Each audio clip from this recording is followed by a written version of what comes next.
Hello everybody, good afternoon. माझं नाव सत्यजित. आपण समाज कल्याण अधिकारी ह्या बॅचच्या एका इम्पॉर्टंट चॅप्टरमध्ये आहोत. त्या चॅप्टरचं नाव आहे समाज कल्याणासाठी तयार केले गेलेल्या योजना आणि कायदे. ऑलरेडी आपण 2 सेशनपूर्वी चॅप्टर सुरू केला होता.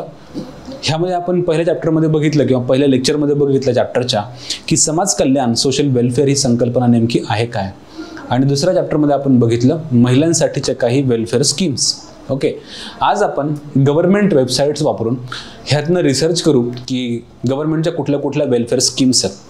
त्यातली मी पहिली वेबसाईट वापर करणार आहे, ती आहे मिनिस्ट्री ऑफ लेबर अँड एम्प्लॉयमेंटची. तुम्हाला आठवत असेल की ह्याच्या आधी आपण गव्हर्नमेंट वेबसाईटचा अभ्यास करत होतो, तो होता समाज कल्याण प्रशासनामध्ये. आणि समाज कल्याण प्रशासन नावाच्या चॅप्टरमध्ये जेव्हा आपण महाराष्ट्र गव्हर्नमेंटच्या समाज कल्याण विभागाची वेबसाईट चाळली होती, तेव्हा आपल्याला खूप साऱ्या स्कीम्स किंवा योजनांची माहिती त्या समाज कल्याणाच्या विभागाच्या वेबसाईटवरनं मिळाली होती.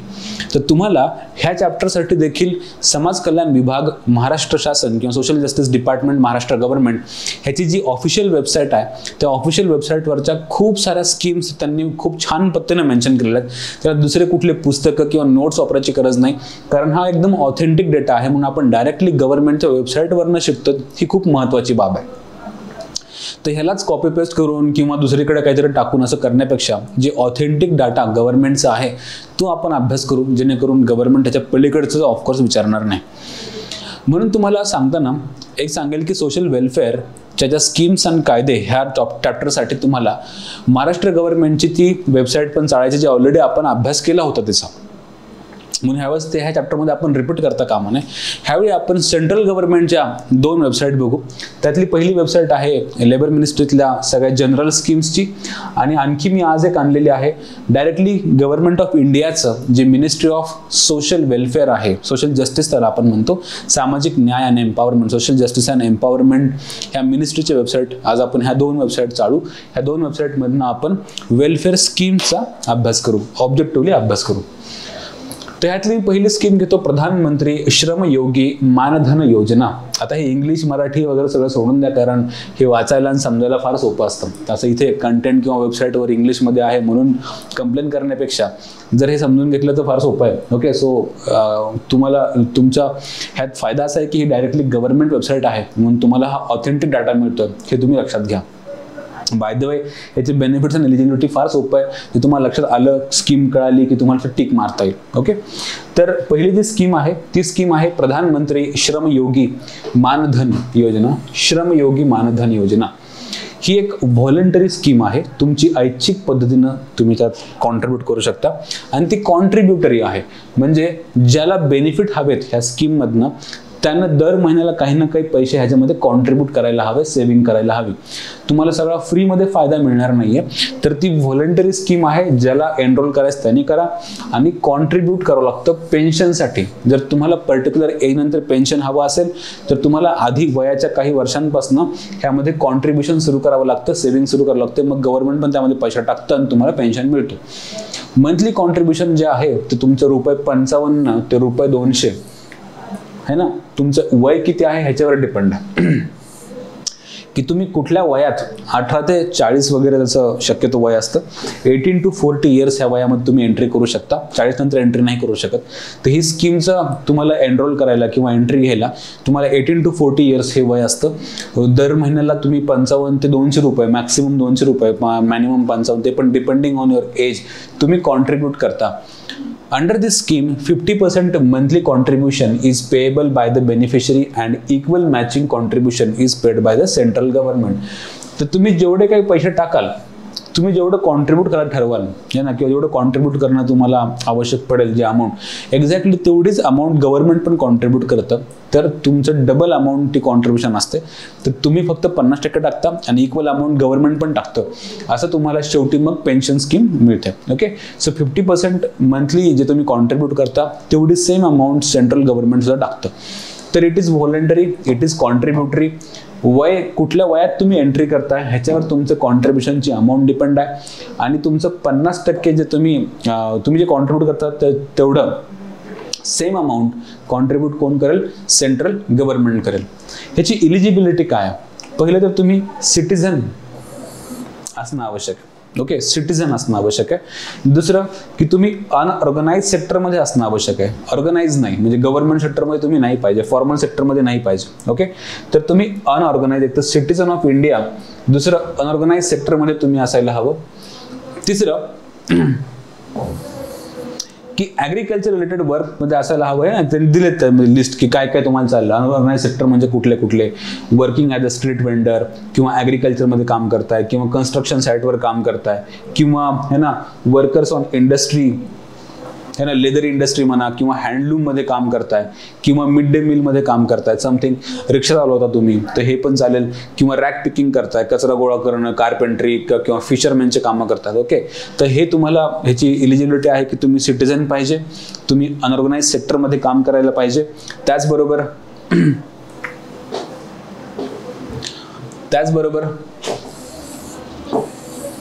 एज 18 to 40 ह्याच्यामध्येच तुम्हाला एंट्री करता येते. 18 ते 40 ह्या वयोगटात तुमची एंट्री अलाउड आहे. ह्याच्यानंतर तुम्हाला एंट्री नाही करता येत. ओके, नंतर मंथली इन्कम इज बिलो 15,000, तुमचं मंथली इन्कम त्याच्या कमी पाहिजे. आणि not a member of EPFO, ESIC और नॅशनल पेन्शन स्कीम, ह्यामध्ये तुम्ही एनरोल नाही पाहिजे. NPS नको, ESIC नको, EPFO नको.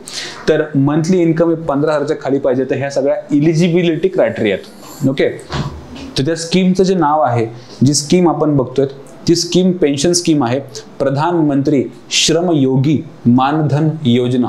ओके, आता ह्या योजनेचा बेनिफिट काय काय बघा की after attaining the age of 60 years beneficiaries are entitled to receive minimum monthly assured pension of ₹3,000.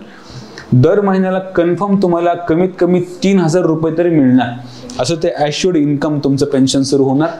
त्याचबरोबर पण ते कधी 60 वर्षानंतर, तुमचं वय एकदा 60 वर्ष झालं की 60 वर्षानंतर तुम्हाला ॲश्युअर्ड पेन्शन 3,000 रुपये मिनिमम मिळणार. तुमचं कॉन्ट्रीब्युशन जेवढं अधिक, जेवढी तुमची सेव्हिंग किंवा इन्व्हेस्टमेंट झाली आहे त्याच्यानुसार तुमचं मंथली तुमचं पेन्शन वाढलेलं असणार. तर कधी 3,000, 5,000, 10,000 पण चालू शकतं. तर तुमच्या कॉन्ट्रीब्युशनवर डिपेंड आहे की तुम्ही किती केलं, पण मिनिमम 3,000 तर आहेच. On the death of beneficiary स्पाऊसला पण ते मिळणार. Okay, 50% monthly pension. स्पाऊस पण तुमची पत्नी किंवा पती, तर ह्याला पण 50% मिळणार, पूर्ण नाही, फुल नाही. हे पण लक्षात घ्यावा की पूर्ण पेन्शन नाही मिळणार स्पाऊसला. तुमच्या डेथ नंतर स्पाऊसला 50%च मिळणार. If husband and wife both joins the scheme they are eligible for 6,000 monthly pension jointly. तर त्यांना जॉईंट पेन्शन पण मिळणार. हा ना, पती पत्नी दोघांनी एनरोल केलं ह्या स्कीमला तर तुम्हाला जॉईंटली पण ही बेनिफिट मिळणार. नंतर ओके, दुसरी स्कीम बघू आपण की the national pension scheme for traders and self employed persons. Okay, NPS त्याला आपण म्हणतो. ही very very important scheme, NPS त्याला आपण म्हणतो. ही जी NPS स्कीम आहे ती व्हॉलंटरी आहे, ती कॉन्ट्रीब्युटरी आहे, ती पेन्शन स्कीम आहे. Monthly contribution he ₹55 to 220 or 200 rupees monthly तुम्हाला कॉन्ट्रीब्यूट करावं लागतं. ॲडिशनली अंडर दिस स्कीम 50% कॉन्ट्रीब्युशन हे बेनिफिशरी देतो अँड 50% कॉन्ट्रीब्युशन हे सेंट्रल गव्हर्नमेंट देतं. ओके, तो again a same like structure. It is voluntary and it is contributory. It is voluntary, it is contributory. Monthly जे आहे ते 55 ते 200 रुपये आणि 50% तुमचा जो कॉन्ट्रीब्युशन ते तुम्ही स्वतः भरता. उरलेलं जे आहे ते सेंट्रल गव्हर्नमेंट भरतं, इक्वल अमाऊंट. ओके, आता ह्या नॅशनल पेन्शन स्कीम जी आहे ट्रेडर्स अँड सेल्फ एम्प्लॉयर्स, त्यासाठी नॅशनल पेन्शन स्कीमची इलिजिबिलिटी काय आहे, तर पहिलं की तुम्ही सिटीजन ऑफ इंडिया पाहिजे. नंतर शॉपकीपर्स और ओनर्स है ना, हु हॅव पेटी और स्मॉल शॉप, छोटे छोटे दुकानदार तुम्ही हवेत, छोटे दुकानं हवेत, मोठे शोरूम वगैरे नसावेत. शॉपकीपर जे छोटे दुकानदार आहेत, छोटे छोटे रेस्टॉरंट्स आहेत, हॉटेल्स आहेत, रिअल इस्टेट ब्रोकर्स आहेत, जे की small traders and small shopkeepers आहेत. 18 ते 40 ह्या वयोगटामध्ये तुम्ही ह्या स्कीममध्ये एंट्री करू शकता. If you are not covered under EPFO, ESIC and प्रधानमंत्री है ना, तो जो वरता होता श्रमयोगी मानधन योजना, ह्या तिन्ही स्कीम मध्ये तुम्ही कव्हर नाही पाहिजे तर तुम्ही इलिजिबल असाल. ओके, ॲन्युअल टर्नओव्हर हा तुमचा 1.5 कोटीच्या वर नसावा. नॉट मोर दॅन 1.5 करोड तुमचा बिझनेसचा ॲन्युअल टर्नओव्हर 1.5 कोटीच्या वर नसावा. अशा प्रकारचे स्मॉल बिझनेसमन है ना किंवा small restaurant holders, restaurant owners, hotel owners ह्यांना ही नॅशनल पेन्शन स्कीम आहे की त्यातनं बेनिफिट काय मिळणार? मग बेनिफिट मिळणार की under the scheme beneficiaries are entitled to receive monthly assured pension of ₹3000 after attaining 60 year. तर तुम्ही कधी ऐकलं होतं का, की कधी विचार केला होता का किंवा बिझनेसमॅनला पण पेन्शन मिळतं म्हणून?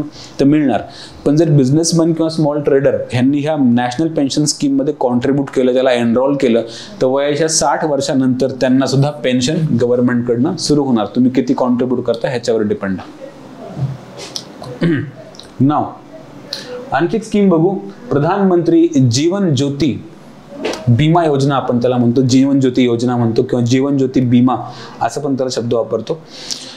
तर ह्यासाठी इलिजिबल काय आहे? तर तुम्ही इलिजिबल आहात, हा इन्शुरन्स स्कीम आहे, ही इंडियन सिटीजनसाठी आहे, एज ग्रुप 18 ते 50च्या मध्ये असावा, जनधन किंवा सेव्हिंग बँक अकाउंट तुमचं असावं, जनधन अकाउंट असावं, त्याचा आधारला लिंक असावं, auto debit from bank account on consent आहे ना, ऑटो डेबिट पण असावं. तर अशा प्रकारची बँकिंग सिस्टम तुमच्याकडे ऑलरेडी असावी. तुम्ही सिटीजन पाहिजे, पण 18 ते 50 मध्ये पाहिजे आणि बँकिंग सोबत लिंक पाहिजे. तर मग तुम्हाला काय बेनिफिट मिळेल? ते बेनिफिट ₹2 लाख ऑन डेथ है ना, due to any cause.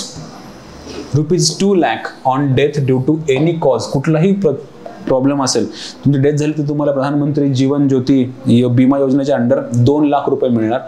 Premium हा दरवर्षी फक्त ₹450 असतो. 436 तुम्हाला दरवर्षी भरायचे, दरवर्षी, इयरली आहे, मंथली नाहीये. तर ₹436 तुम्हाला दरवर्षी भरायचे आणि हे भरल्यानंतर कुठल्या पण कारणास्तव तुमची डेथ झाली तर ती डेथला तुम्हाला ₹2 लाख मिळतात. प्रधानमंत्री जीवन ज्योती बीमा योजना आपण त्याला म्हणतो. जो एज ग्रुप आहे तो 18 ते 50च्या मध्ये असावा. ओके. नंतर प्रधानमंत्री सुरक्षा बीमा योजना हा पण एक खूप चांगली सोशल वेलफेअर स्कीम आहे. ह्याची इलिजिबिलिटी आहे की तुम्ही सिटीजन हवे. सुरक्षा विमा अगेन ऍक्सिडेंटल कव्हर असतो, ह्याच्यामध्ये ऍक्सिडेंटल इन्शुरन्स असतो. सुरक्षा बीमा योजना आपण त्याला म्हणतो. ऍक्सिडेंटल कव्हरसाठी इंडियन सिटीजन हवेत, एज ग्रुप 18 ते 70 मध्ये चालतो, जनधन अकाउंट हवं आणि auto debit from bank account on consent, कारण तुमच्या डेथ झाल्यानंतर त्यातनं कसे पैसे काढायचे तर तुमचा कन्सेंट असतो याला की हा माझ्यानंतर हा नॉमिनी माझे पैसे काढू शकतो. तो जनधन अकाउंट हवं किंवा सेव्हिंग बँक अकाउंट हवं, 18 to 70 हवं, अँड कन्सेंट विड्रॉल हवं, ऑटो डेबिट हवं. ओके. नंतर बेनिफिट्स काय काय आहेत? The risk coverage under the scheme is ₹2 lakh for accidental death. है ना, जर डेथ झाली, ऍक्सिडेंटनं डेथ झाली तर ₹2 लाख तुम्हाला हा इन्शुरन्स कव्हर मिळतो. आणि जर फुल डिसॅबिलिटी झाली, डेथ नाही झाली पण डिसॅबिलिटी आली तर ₹1 लाख फॉर आहे ना की and full disability 2 lakh and 1 lakh for partial disability. तर ही जी स्कीम आहे आणि ह्याचं प्रीमियम ₹20 फक्त प्रतिवर्ष, ₹20 पर इयर. ओके. तर अशी ही स्कीम आहे, तिचं नाव आहे प्रधानमंत्री सुरक्षा बीमा योजना. त्याचे बेनिफिट्स आहेत की तुम्हाला ₹2 लाख फुल डिसॅबिलिटी किंवा डेथ आणि ₹1 लाख पार्शियल डिसॅबिलिटीला तुम्हाला मिळेल आणि ₹20 तुम्हाला दरवर्षी ह्याचं प्रीमियम सबस्क्राईब करायचं असतं. तर ह्याला आपण म्हणतो प्रधानमंत्री सुरक्षा बीमा योजना. त्याच्यावरची होती प्रधानमंत्री जीवन ज्योती बीमा योजना. त्याच्यावरची होती प्रधानमंत्री नॅशनल पेन्शन स्कीम होती आणि त्याच्यावरची होती कुठली? प्रधानमंत्री श्रमयोगी मानधन योजना. ओके. अजून एक बघू, अटल पेन्शन योजना. ही पण खूप इम्पॉर्टंट स्कीम आहे गव्हर्नमेंट ऑफ इंडिया. तुमची जी इलिजिबिलिटी क्रायटेरिया आहे तो तुमचा सिटीजनशिपचा आहे. ओके. 18 ते 40 वय वर्ष आणि बँक अकाउंट असणं आवश्यक आहे, जे आधार सोबत लिंक केलेलं हवं. तर अटल पेन्शन योजना ही एक स्कीम आहे. आता याचे बेनिफिट काय किंवा ह्याचं काम काय अटल पेन्शन योजनाचं? तर the contributor on his choice can attain a pension. आता ही पेन्शन स्कीम आहे, Atal pension Yojana. Attain a pension of ₹1000 to 5000, 1000 ते 5000 रुपयाच्या मध्ये तुम्हाला पेन्शन मिळणार. The contributor on his choice can attain a pension of ₹1000 to 5000 और he can also get accumulated sum of pension after his death. Even death नंतर पण तुम्हाला ती सम मिळू शकते तुमच्या फॅमिली मेंबर्सला वगैरे. The accumulated amount will be given to the spouse और if the spouse is dead as well then the nominee. तर बेसिकली प्रधानमंत्री पेन्शन योजना आहे. पेन्शन सुरू होईल तुमचं 1000 ते 5000 रुपये. जर तुमची डेथ झाली तर तुम्हाला ती पूर्ण अमाऊंट तुमच्या फॅमिली मेंबरला मिळेल किंवा नॉमिनीला मिळेल स्पाऊसची पण डेथ झाल्यानंतर. तर ही पेन्शन अटल पेन्शन योजना आहे. Again PDS very very important, public distribution system आपण त्याला म्हणतो. त्याला आपण स्वस्त धान्य दुकानामधनं लोकांपर्यंत चीपर रेट्समध्ये धान्य आपण प्रोव्हाइड करतो. PDS इलिजिबिलिटी कोण काय काय आहे पब्लिक डिस्ट्रीब्युशन सिस्टमची, राशन दुकान आपण त्याला म्हणतो. Citizen very good. Okay, all families below poverty line are eligible. All families, family है ना, कोण below poverty line BPL all are eligible. Any family which does not have a member between age 15 and 59 of the age. तर 15 ते 59च्या मध्ये ज्या फॅमिलीच्या मध्ये है ना एज ग्रुप त्याला आपण म्हणतो की वर्किंग एज ग्रुपमध्ये कोणी नसेल तर ह्या एज ग्रुपमध्ये सुद्धा तुम्हाला असं कोणी नसेल फॅमिलीमध्ये ते पण एलिजिबल आहेत. तर कुठली पण म्हणजे जर ती बिलो पॉवर्टी लाईन नाही आहे पण वर्किंग एज ग्रुपमध्ये म्हणजे घरात कोणी काम करायलाच नाही आहे, वर्किंग एज ग्रुपमधलं जसं की 15 to 59 ह्या एज ग्रुपमध्ये जर कोणी नसेल तर ह्या एज ग्रुपमध्ये सुद्धा नसेल त्या फॅमिलीमध्ये तर जी अबव पॉवर्टी लाईन आहे तरी त्यांना PDS मिळतं. Then any family which has disabled member is also eligible to avail the benefits under PDS है ना, प्रधानमंत्री आवास ग्रामीण योजना. तर ही आवास योजना आहे, त्या आवास योजनेच्या अंडर पण त्यांना बेनिफिट मिळतील. तर डिसेबल्ड मेंबर हवा फॅमिलीमध्ये किंवा दिव्यांग हवा. Those who do not have a permanent job and only engaged in casual labour हे पण PDS जॉब किंवा PDS जॉबसाठी स्वस्त धान्य दुकानासाठी इलिजिबल आहेत. परमनंट जॉब नाही, एंगेज्ड इन कॅज्युअल लेबर हे पण चालतील. बेनिफिट काय काय आहेत? 35 kg of rice or wheat every month. किती? 35 kg राईस घ्या किंवा व्हीट घ्या, ऑर ओके दोन्ही नाही, or 35 kg of rice or wheat every month, while a household above the poverty line is entitled to only 15 kg of food grain on monthly basis. तर ज्या families above poverty line आहेत पण त्यांच्याकडे working age मधला कोणता member नाही तर त्यांना तुम्हाला 15 kg दर महिन्याला मिळेल. Being implemented as ONORC, one nation one ration card त्याला आपण म्हणतो. One nation one ration card ONORC to enable migrant workers to receive food grains whenever they are working. आता आधी काय व्हायचं की मायग्रंट वर्कर जे आहेत, मायग्रंट लेबर जे आहेत जसं की उत्तर प्रदेश, बिहार, छत्तीसगड, झारखंड ह्या भागातनं लोक समजा मुंबईमध्ये आले, बेंगलोरला आले किंवा मुंबईतले लोक बेंगलोरला शिफ्ट झालेले असतील तर ह्यांना त्यांच्या कामाच्या ठिकाणी तिथे राहतात मायग्रेशनच्या ठिकाणी त्यांना हे बेनिफिट्स नाही मिळायच्या कारण त्यांचे जे PDSचे रेशन कार्ड होते ते स्टेट वाईज होते आणि त्या तुम्हाला त्याच दुकानात जावं लागेल तिथे तुमची एनरोलमेंट आहे. तर ह्यानं काय व्हायचं की मायग्रंट लेबरला त्याचा फायदा घ्यायचा यायचा नाही. तर मायग्रंट लेबरला PDS शॉपचा फायदा घेता येत नव्हता कारण ते मायग्रेशनमुळे दुसऱ्या ठिकाणी राहायचे.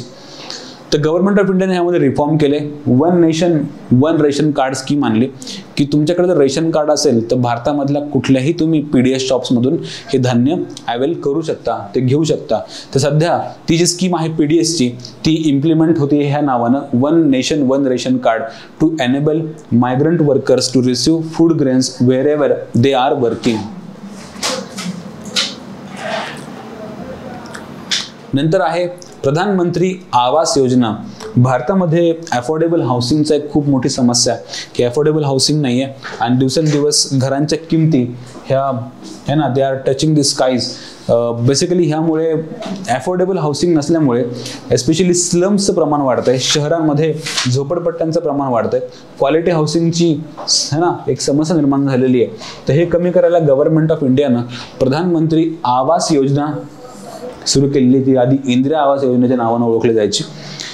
एलिजिबिलिटी आहे इंडियन सिटीजन हवा, any family including workers which does not have a member between 15 and 59 years of age. Okay 15 ते 59 ह्या वयाच्या मध्ये जर कुणी मेंबर नसेल, नॉट हॅव, ते पण एलिजिबल आहेत. ॲट द सेम टाइम ही आवास योजना आहे. Okay a family which has disabled member okay, disabled member and those who do not have a permanent job and only engaged in casual labour, हे पण चालतं. तर casual लेबरमध्ये असाल तुम्ही, permanent job नाही आहे, तुमच्या घरामध्ये कोणी डिसेबल्ड आहे, तुमच्याकडे वर्किंग एज ग्रुपमध्ये कुणीच नाही आहे आणि तुम्ही इंडियन सिटीजन आहात, तर तुम्हाला प्रधानमंत्री आवास योजनेच्या अंडर बेनिफिट मिळतात. आता ह्याचे फायदे कसे आहेत की असिस्टन्स कसा आहे हा, की असिस्टन्स जो आहे तो बेनिफिशियरीला हा 1.2 लाख 1,20,000 रुपये तुम्हाला मिळतात गव्हर्नमेंट ऑफ इंडियाकडे, डायरेक्ट डीबीटी मध्ये येतात, तुमच्या अकाउंटला येतात. तर 1,20,000 रुपये हे प्लेन एरियासाठी, म्हणजे प्लेन एरियाजमध्ये 1,20,000 आणि 1.3 लाख इन हिली एरियाजसाठी हा तो रिजन मधून तुम्हाला मिळतो. So assistance provided to beneficiaries is to tune of 1.2 lakh in plain areas and 1.3 lakh in hilly areas, असा तो हे आहे, राईट, बेनिफिट आहे. नाव हा पण एक खूप इम्पॉर्टंट स्कीम आपण बघतो आता, नॅशनल सोशल असिस्टन्स प्रोग्राम है ना for old age, national social assistance program NSAP for old age protection अशी ती स्कीमचं नाव आहे. परत बघा, national social assistance programme for old age protection. Okay, त्याची इलिजिबिलिटी आहे की should be an Indian citizen, any person who has a little or no regular means of subsistence from his or her own source of income or through the financial support of family members or the others.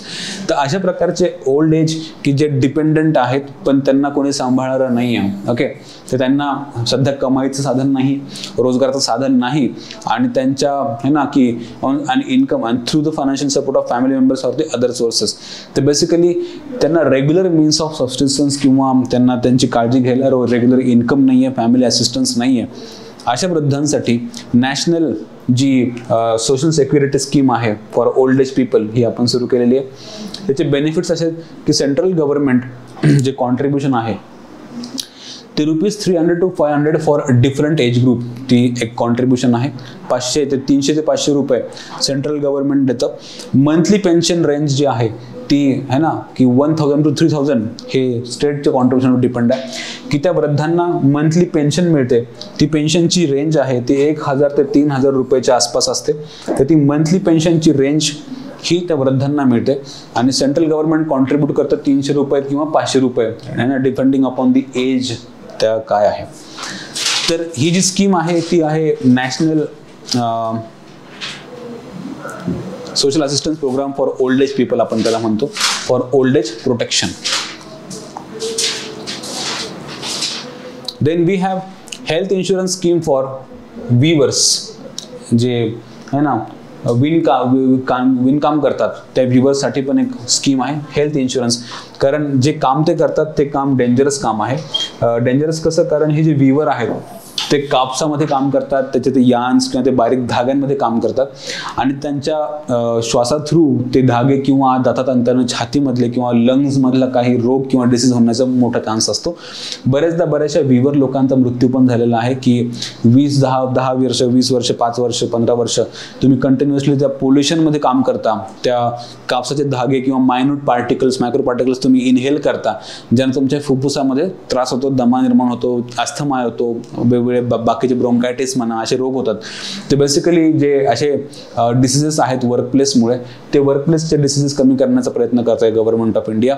ते जे वीवर लोक आहेत है ना, विणकाम करतात, तर त्यांच्यासाठी पण एक स्कीम आहे. ती आहे इलिजिबिलिटी बघू की तो इंडियन सिटीजन हवा है ना, Indian citizen, the weaver should be earning at least 50% of his income from handloom weaving. तर हँडलूम मधून काम करणारा असावा, 50% त्याचं इन्कम हे हँडलूम मधून असावं, हस्त उद्योगामधून असावं, हँडलूम विविंग मधून. ओके, कम्प्लिटली इंडस्ट्रियल विविंग नसावी, हँडलूम मधून 50% ॲटलिस्ट त्याचं इन्कम असावं. All weavers whether male or female are eligible to be covered under the health insurance scheme, HIS त्याला आपण म्हणतो, HIS for weavers. Okay, health insurance scheme. नंतर benefits काय, the beneficiaries would avail a package of ₹15,000 that would include both pre existing diseases and new diseases. जर तुम्ही ह्या स्कीमचे eligible ठरला तर तुम्हाला गव्हर्नमेंट ऑफ इंडिया 15,000 रुपये देतं, एक पॅकेज देतं, ज्यामध्ये तुम्हाला झालेले डिसीज कव्हर करता येतील किंवा नंतर होतील त्यालाही कव्हर करता येईल.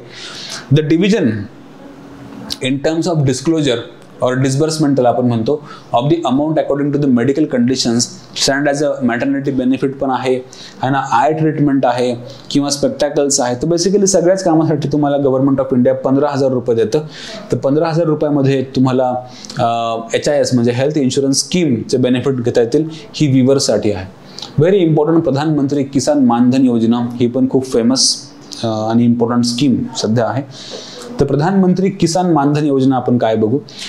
एलिजिबिलिटी आहे की he should be citizen of India by the way. Okay, eligibility आहे की सिटीजनशिप हवी. For small and marginal farmers he scheme काम करते. हिचं एंट्री एज आहे 18 ते 40 वर्ष. ह्या एंट्री एजमधून तुम्हाला जावं लागतं. Okay, so citizens, marginal farmers, small and marginal farmer ह्याचा अर्थ असतो SMF, स्मॉल अँड मार्जिनल फार्मर्सचा अर्थ की ज्यांची जमिनीची मालकी land holdings is less than 2 hectares. less than 2 hectares, right?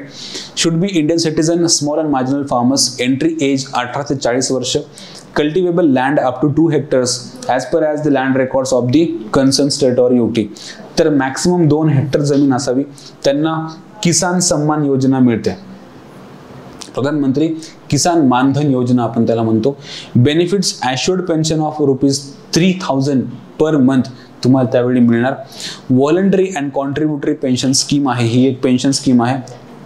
Okay, आता जे आपण बोलतोय की किसान सन्मानचा जो आकडा आहे ना, इथे जर मी सन्मान लिहिलं तर किसान सन्मानचा जो आकडा आहे तो आहे 2,000 है ना पर इंटू 3 म्हणजे 6,000 रुपीज पर इयर तुम्हाला डायरेक्टली अकाउंटला येतात. आणि महाराष्ट्र गव्हर्नमेंट पण ह्यामध्ये 6,000 रुपये टाकतं. पण ही स्कीम सन्मान योजनेची आहे. जी मानधन योजना आहे कन्फ्यूज होऊ नका. प्रधानमंत्री मानधन योजना ही पेन्शन योजना आहे. प्रधानमंत्री सन्मान योजना ही इन्कम सिक्युरिटी योजना आहे की तुमच्या इन्कमला थोडी भर घालण्याचं काम करतात. तर मानधन योजना ही पेन्शन आहे, सन्मान योजना इन्कम सिक्युरिटी स्कीम आहे. आणि हे ज्या मानधन योजना आहे ह्यामध्ये काय काय मिळतं की assured pension of ₹3,000 per month, voluntary and contributory pension scheme आहे ही, आणि matching contribution by the central government of India. तर तुम्हाला मेन जे पेन्शन मिळणार ते मिनिमम ₹3,000 पर मंथ मिळणार. नंतर आहे National Safai Karamcharis Finance and development Corporation. National Safai Karamcharis Finance and development Corporation. आता ह्याच्यामध्ये काय काय बघू आपण की हे जे स्कीमच्या अंडर काय काय तुम्हाला. आता हे एक मोठं बॉडी आहे, सफाई Karamchari finance and development corporation. हे एक मोठं ऑर्गनायझेशन आहे. हे ऑर्गनायझेशनच्या अंडरच्या स्कीम ज्या आहेत त्या स्कीमच्या एलिजिबिलिटी तुम्हाला सिटीजनशिपची आहे. नंतर पीपल इन्व्हॉल्ड इन सफाई कर्मचारीज है ना, आणि मॅन्युअल स्कॅव्हेंजरसाठी ही स्कीम आहे. सफाई कर्मचारी अँड मॅन्युअल स्कॅव्हेंजर्स. आता व्हॉट इज मॅन्युअल स्कॅव्हेंजर तुम्हाला माहिती आहे का की शहरांमध्ये ड्रेनेज जी असते, ड्रेनेज लाईन, ह्या ड्रेनेज लाईनमध्ये उतरावं लागतं आतमध्ये, राईट. ती उतरून साफ करावं लागते. ज्याला मॅन होल असतो रस्त्यातून ते लोक उतरतात आणि हे उतरून ह्यामध्ये काम करतात ती लोक ड्रेनेज लाईनमध्ये, है ना. जर ही ड्रेनेज लाईन असेल तर ह्यामध्ये तो व्यक्ती उतरून काम करत असतो. ह्याच्यामध्ये है ना की त्याला आपण मॅन्युअल म्हणतो, मॅन्युअल स्कॅव्हेंजिंग म्हणतो, नाली सफाई करणं. ह्यामध्ये घाणेरडं पाणी असतं, पॉयझनस गॅसेस असतात आणि पॉयझनस गॅस घाणेरड्या पाणीमुळे बऱ्याच लोकांची डेथ पण होते. आणि दरवर्षी हे 60 ते 70 मॅन्युअल स्कॅव्हेंजरची डेथ होते. आणि तुम्हाला माहीत असेल तर मी आणखी एक इन्फॉर्मेशन ॲड करतो यामध्ये. तर दरवर्षी ह्या 60 to 70 ह्यांचा नंबर असतोच. पण ह्या 98% ऑफ टोटल स्कॅव्हेंजर्स, 98% जे टोटल स्कॅव्हेंजर आहेत, मॅन्युअल स्कॅव्हेंजर आहेत, नाली सफाई कर्मचारी आहेत, they belong to SC caste, schedule कास्टला ते बिलॉंग करतात. So there is casteism involved, untouchability involved, आणि हा एक सामाजिक समस्या आहे. तर मॅन्युअल स्कॅव्हेंजिंगच्या ह्या वाईट कामामध्ये, प्रोफेशनमध्ये नॅशनल सफाई कर्मचारी and finance and development corporation काम करते. तर त्यांच्या स्कीम्सचं एलिजिबिलिटी अशी आहे की should B citizen of India. The people involved as सफाई कर्मचारीज अँड मॅन्युअल स्कॅव्हेंजर्स ह्यासाठी एलिजिबल आहेत, राईट. बेनिफिट्स असे आहेत की the scheme provides financial assistance to the सफाई कर्मचारीज. Financial assistance, right. सफाई कर्मचारीज, manual scavengers and their dependents through SCA or RRBs or nationalized banks, है ना, banks किंवा cooperatives मधनं, any viable income generating scheme including sanitation related activities and education in India and abroad. तर जे सफाई कर्मचारी आहेत आणि त्यांचे डिपेंडंट आहेत, हो ना, त्यांचे मुलं वगैरे डिपेंडंट, तर तुम्हाला फायनान्शियल असिस्टन्स मिळतं. त्याचबरोबर सॅनिटेशन अँड एज्युकेशनचे पण बेनिफिट्स तुम्हाला तिथे मिळू शकतात. तर सफाई कर्मचारी डेव्हलपमेंट कॉर्पोरेशनची ही स्कीम ह्या सफाई कर्मचाऱ्यासाठी काम करते. नंतर आणखी एक डायरेक्ट स्कीम आहे, self employment scheme for rehabilitation of manual scavengers. मी तुम्हाला ऑलरेडी सांगितलं की हा जो मॅन्युअल स्कॅव्हेंजिंगचा जॉब आहे किंवा हे जे प्रोफेशन आहे हे अत्यंत है ना अनहेल्दी आहे. इथून नेहमी डेथ होतात, है ना.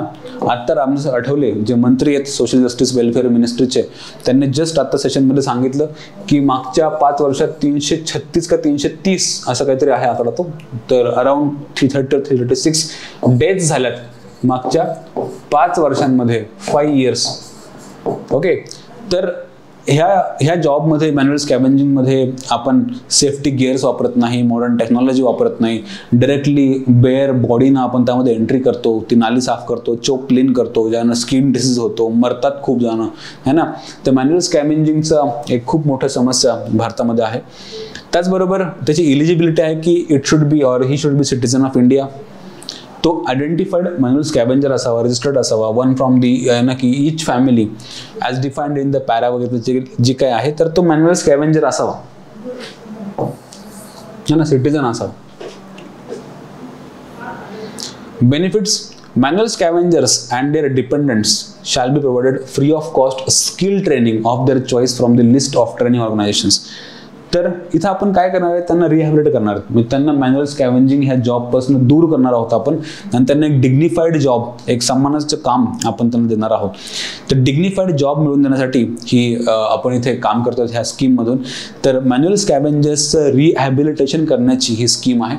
द मॅन्युअल स्कॅव्हेंजर्स अँड डिपेंडंट्स त्यांना आपण free of cost skill training of their choice, तुम्हाला काय शिकायचं ते शिका, कुठली स्किल पाहिजे सांगा, तर ते स्किल देण्याचं काम, ह्याचं फीस भरण्याचं काम national Safai Karamchari finance and development corporation हे काम करतं. ओके, तर basically free of cost skill training not only to the manual scavengers but their also dependents, त्यांच्या मुलांना पण किंवा फॅमिली मेंबर्सला पण skill training free of cost मिळते. देन मंथली स्टायपंड मिळतो 3000 रुपयाचा, और any such amount as many we decided from time to time to shall be determined by. आणि मंथली स्टायपंड सुद्धा आहे. तर स्किल ट्रेनिंगची पूर्ण fees at the same time ती फीज प्लस स्टायपंड,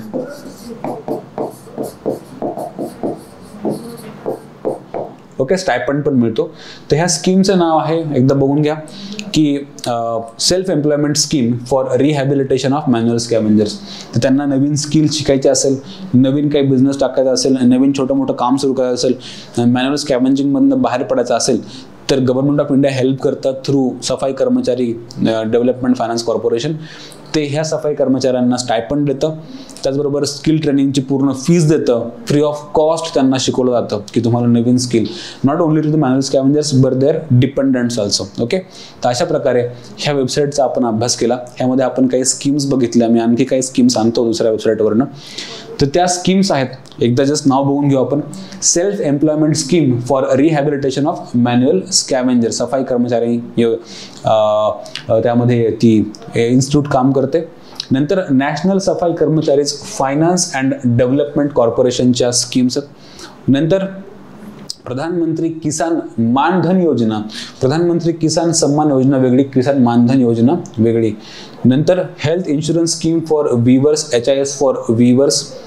नंतर आहे आयुष्यमान भारत प्रधानमंत्री जन आरोग्य योजना, है ना, जन आरोग्य आपण त्याला म्हणतो, JAY. आपलं हे राहून गेलंय, आयुष्यमान भारत ही प्रधानमंत्री जन आरोग्य योजना आपण एकदा वाचू, ही जस्ट मिस झाली आपल्याकडनं. तर ही स्कीम काय आहे बघू. ही तुम्हाला माहिती आहे की खूप मोठी इन्शुरन्स स्कीम आहे, जन आरोग्य योजना आपण म्हणतो.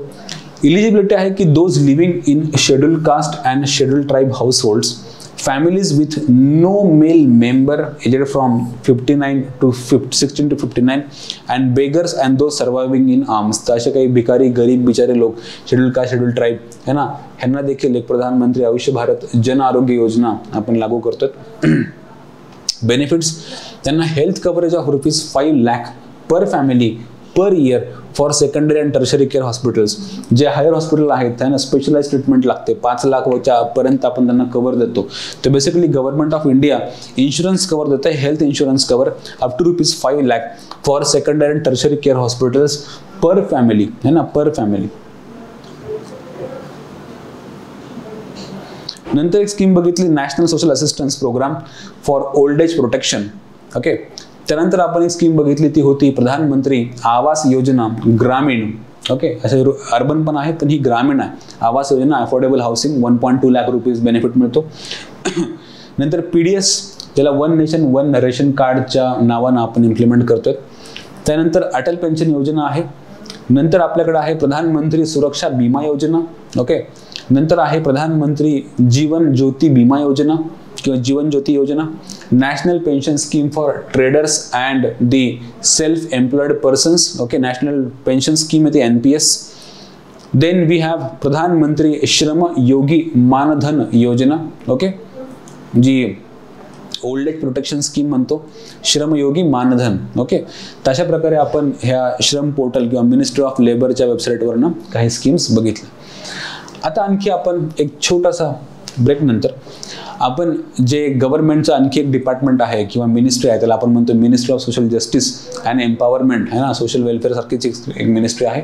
तर ह्याच्या डिपार्टमेंटच्या काही भरपूर साऱ्या स्कीम्स यांनी ते मेन्शन केल्यात. आपल्या एवढ्या सगळ्या वाचणं तर ऑफकोर्स शक्य नाही आहे, पण मी तुम्हाला पण सजेस्ट करेल की तुम्ही ह्या लिंकवरनं जा.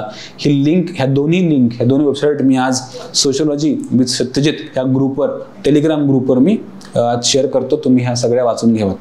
तर आपण आता सोशल वेलफेअर मिनिस्ट्री है ना किंवा सोशल जस्टिस मिनिस्ट्रीच्या काही सेंट्रल गव्हर्नमेंटच्या स्कीम्स बघू सोशल वेलफेअरच्या ह्या डिपार्टमेंटमध्ये. आता आपण सेंट्रल गव्हर्नमेंटच्या department of social justice and empowerment ह्या वेबसाईटवरनं काही स्कीमचा अभ्यास करू. ह्या स्कीम्स त्यांनी काही हेडलाईन्स किंवा टायटल्समध्ये दिलेल्या आहेत. NGO साठीच्या स्कीम्स. Okay, NGO. नंतर ज्या एज्युकेशनलच्या स्कीम्स दिलेल्या आहेत, त्याचबरोबर काही स्कीम्स फॉर इकॉनॉमिक डेव्हलपमेंट दिलेल्या आहेत, त्याचबरोबर काही स्कीम्स फॉर सोशल एम्पॉवरमेंट दिलेल्या आहेत, है ना. आता सोशल एम्पॉवरमेंटमध्ये बघा तर scheme undertaken by national backward class finance and development corporation for promoting social empowerment आहे. Centrally sponsored scheme for implementation of protection of civil rights act 1955 and schedule caste and schedule tribes, है ना, ॲट्रॉसिटीज act. ते ॲट्रॉसिटीज act implement करायला पण scheme आपण दिलेली आहे. प्रधानमंत्री आदर्श ग्राम योजना देखील आहे सोशल वेलफेअर मिनिस्ट्रीची, Adarsh Gram. Support for marginalise individuals for livelihood and enterprise, smile नावाची स्कीम आहे, स्माइल, है ना, support for marginalise individuals for livelihood and enterprise. Then Pradhanmantri young achievers scholarship award, Pradhanmantri Anusuchit जाती अभ्युदय योजना, है ना, PM अजय ज्याला आपण म्हणतो. तर आपण एक एक घेण्याचा प्रयत्न करू, शेवटून सुरुवात करू वाटल्यास. प्रधानमंत्री अनुसूचित जाती अभ्युदय योजना, है ना, त्याला अजय आपण म्हणतो. तर ह्याची जी वेबसाईट त्यांनी एक लिंक दिलेली आहे, ती लिंक त्यांनी इथे मेन्शन केली आहे. तर तुम्हाला इथे व्हिजिट करण्यासाठी एक चान्स आहे. तर ह्या लिंकचा अभ्यास किंवा व्हिजिट जर तुम्ही केलं तर तुम्हाला दिसेल की ही बघतो मी काय झालं याला. अटल वयो अभ्युदय योजना देखील एक अशी स्कीम आहे की तिला आपण एका न्यू टॅबला उघडून बघू की ती कशी स्कीम आहे. Scheme for national award for outstanding services in field of prevention of drugs and etcetera किंवा implementation of framework of national action plan for drug implementation. जरी आत्ता वेबसाईट्स नीट उघडलं नाही, जर इथं काही टेक्निकल इश्यू असेल आहे, उघडलं ठीक आहे. तर आत्ता एक ही उघडली आपण आता बघतोयच काय, लेट्स चेक इट, की आपण स्कीम्स बघतोय. त्यातल्या पहिला सोशल वेलफेअरच्या सोशल जस्टिस डिपार्टमेंटच्या पहिल्या ब्लॉकवर गेलो आपण, NGOच्या स्कीममधून अटल वयो अभ्युदय योजना. आपण काही सिलेक्टिव्ह घेऊ, बाकी तुम्ही वेबसाईटमधनं आज चेक कराच, तुम्ही ह्यातनं अभ्यास कराच. पण अटल वयो अभ्युदय योजनाचा एकदा आपण रेफरन्स बघू. इंट्रोडक्शन द्या सोडून, पण एम्स अँड ऑब्जेक्टिव्ह बघू. The main objective of the scheme is to improve the quality of life of the senior citizens, है ना, वयो अभ्युदय तुम्हाला दिसतंच. तर quality of life of senior citizens त्याला म्हणतो आपण. तुम्हाला आता आय होप तुम्हाला लक्षात येते, वाचता येते. The main objective of the scheme is to improve the quality of the senior citizens, quality of life of senior citizens by providing the basic amenities like shelter, like food, like medical care, like entertainment opportunities. तीसरी line है ना, and by encouraging the productive and the active aging through providing support for capacity, है ना, capacity building of state and government. तर basically वृद्धांच्या life स्टँडर्डमध्ये, क्वालिटीमध्ये improve करायची ही scheme आहे, right. तर ह्याच्यामध्ये काय काय इन्वॉल्ड आहे हे तर आपण बघितलंच. तर त्याचं नाव आहे की बाबा जी अटल वयो अभ्युदय योजना ही ती योजना आहे. आणखी बघू एखादी योजना. ड्रग ॲब्यूजसाठी पण स्कीम आहे, एज्युकेशनल स्कीम आहेत काही. National fellowship for OBC students, contribution and construction of hostels for OBC boys and girls, doctor Ambedkar scheme for interest subsidy on education and loan for overseas students studies, educational loans provided by national backward class commission federation and development corporation, then pre matric scholarship scheme for scheduled caste and others, then post matric scholarship for scheduled caste students, then upgradation of merit of scheduled caste students, central sector scholarship for top class education of SC students, national overseas scholarship, नंतर national fellowship for scheduled caste students, free coaching scheme for SC and OBC students, then बाबू जगजीवन राम छात्र आवास योजना, हॉस्टेलची scheme आहे ही पण वाचून घ्या एकदा. बाबू Jagjivan Ram Chhatra Awas Yojana, pre matric scholarship for OBC students, scholarship for higher education for young achievers, नंतर scholarship for PM cares children, pro forma है ना, त्याचा जो आपण ॲनेक्झर असतं, आणि असतं एक यशस्वी है ना एंट्रान्स टेस्ट, एंट्रान्स ॲक्च्युली हवं होतं तर एंट्रान्स टेस्ट असते ती.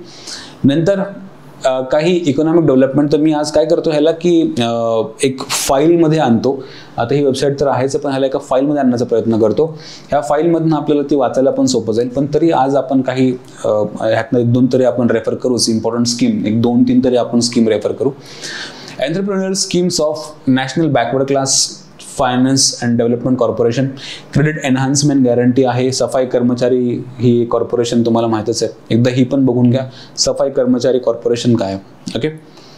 National Safai Karamchari finance and development corporation wholly owned government of इंडियाची अंडरटेकिंग आहे. ती कम्प्लिटली सेंट्रल गव्हर्नमेंट त्याला ओन करतं. Okay. National Safai Karamchari finance and development corporation is a wholly owned government of India undertaking under the ministry of social justice. तर national Safai Karamchari finance and development corporation जी आहे ती ministry of social जस्टिसच्या under येते, लक्षात ठेवा. Ministry of social justice and empowerment ही 24 जानेवारी 1997 स्थापन केली गेली होती. 24 जानेवारी 1997 as a company not for profit अशी कंपनी तयार केली गेली होती. Not for profit company. Okay. Under the section 25 of companies act 1956 च्या अंडर ती तयार केली गेलेली आहे. ती एक कंपनी आहे पण नॉट फॉर प्रॉफिट आहे. ती गव्हर्नमेंट ऑफ इंडियाची कंपनी आहे आणि ती कंपनीज ऍक्ट ऑफ 1956 च्या अंडर 1997 ला मिनिस्ट्री ऑफ सोशल जस्टिसच्या अंडर स्थापन केली गेली होती. National Safai Karamchari finance and development corporation is operational since October 1997 as an apex corporation है ना for the all round socio economic upliftment of the सफाई कर्मचारीज, manual scavengers and their dependents throughout India. तर basically हे फार important point आहे. ह्याचं नेमकं काम काय आहे. Socio economic upliftment. Socio economic upliftment of who? सफाई कर्मचारीज है ना,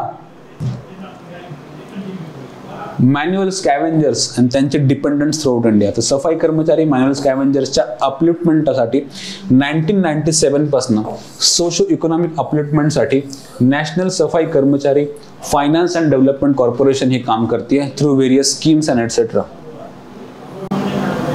ओके. आणि ते बँकांच्या थ्रू, गव्हर्नमेंटच्या थ्रू, RRBच्या थ्रू हे बँका थ्रू तुमच्यापर्यंत फायनान्शियल असिस्टन्स पोहोचतात. तर आपण मगाशी पण बघितलं national Safai Karamchari development and finance corporation ही जी इन्स्टिट्यूट आहे, so through its upskilling and etcetera तुम्हाला त्यातनं रिहॅबिलिटेट करण्याचा पण ती चान्स देते. तर national Safai Karamchari finance and development corporation ही रिहॅबिलिटेशनच्या पण स्कीम्स राबवते. ओके. तर ही इन्स्टिट्यूट तुम्हाला माहीत असणं अत्यंत आवश्यक आहे. सफाई कर्मचारी ह्या संस्थेवर, योजनेवर नक्की प्रश्न पडण्याचे चान्सेस आहेत. आणखी होतं national schedule caste finance and development आहे ना. नॅशनल शेड्यूल कास्ट पण वाचून ठेवा, फायनान्स अँड डेव्हलपमेंट कॉर्पोरेशन. तर जसं सफाई Karamchari finance and development corporation आहे, तसं schedule caste finance and development corporation सुद्धा आहे.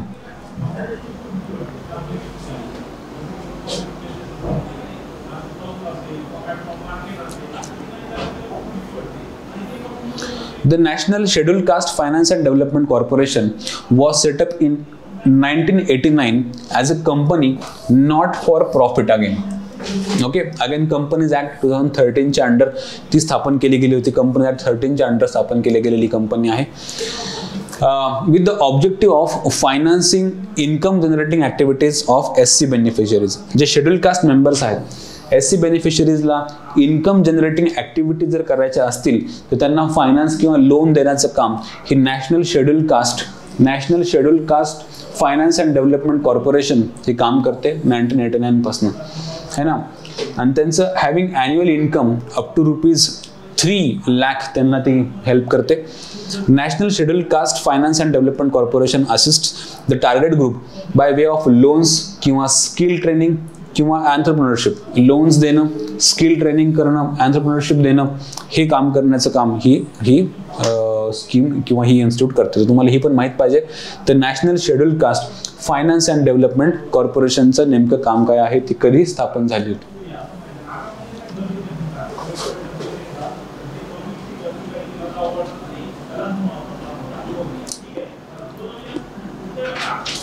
आता आणखी एक इन्स्टिट्यूट बघण्याचा प्रयत्न करू. एंटरप्रेन्योरशिप स्कीम्स झालं आपला की हे आपण बघू की national backward class finance and development corporation किंवा क्रेडिट एनहान्समेंट जी आहे सफाई कर्मचारी, किंवा आपण आता बघितलेली national schedule caste finance and development corporation, then scheme of assistance to schedule caste and development corporation, then self employment scheme for rehabilitation of, ही पण मगाशी आपण अभ्यास केला हिचा. सेल्फ एम्प्लॉयमेंट स्कीम जी आहे ना फॉर रिहॅबिलिटेशन ऑफ मॅन्युअल स्कॅव्हेंजर्स, ही आपण कुठे वाचले तुम्हाला आठवते? आपण मागच्या वेबसाईटमध्ये त्यामध्ये वाचलं की सफाई कर्मचारी ह्या स्कीम्समधनं, ह्या रिहॅबिलिटेशनच्या स्कीममधनं त्यांना जर स्किल ट्रेनिंग करायचे असेल, स्किल इम्प्रूव्ह करायचे असेल एटसेट्रा, तर ही स्कीम त्यासाठी काम करते.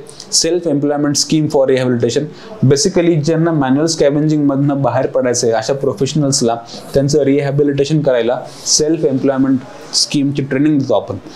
नंतर ओके, प्रधानमंत्री दक्षता और कुशलता संपन्न हितग्रही, ही पण एक चांगली स्कीम आहे, आपण तिला पण रेफर करू. प्रधानमंत्री दक्षता और, है ना, दक्षता और कुशलता संपन्न हितग्रही. प्रधानमंत्री दक्षता और कुशलता संपन्न हितग्रही, ही स्कीम काय बघू. गाईडलाईन्स वगैरे दिल्यात, मी त्यातनं आज रेफर करतो आणि गाईडलाईन्सला एक फॉर्मॅटमध्ये आणतो की तुम्हाला ते रेफर करायला इझी जाईल, अशा प्रकारचा फॉर्मॅट आणण्याचा प्रयत्न करतो. सो बेसिकली प्रधानमंत्री जी अटल अभ्युदय, वयो अभ्युदय किंवा प्रधानमंत्री आयुष्यमान भारत, ह्या सगळ्या स्कीम्स ज्या आहेत त्या सोशल वेलफेअर मिनिस्ट्रीच्या ह्या स्कीम्स आहेत. त्या सोशल वेलफेअर मिनिस्ट्रीच्या स्कीम्समधनं अटल वयो अभ्युदय योजना किंवा प्रधानमंत्री दक्षता और कुशलता सन्मान योजना, ह्याला पण मी आज एका गाईडलाईनच्या फॉर्ममध्ये आणण्याचा प्रयत्न करतो की ज्यानं तुम्हाला हे समजायला सोपं जाईल. Okay, now one more scheme will refer.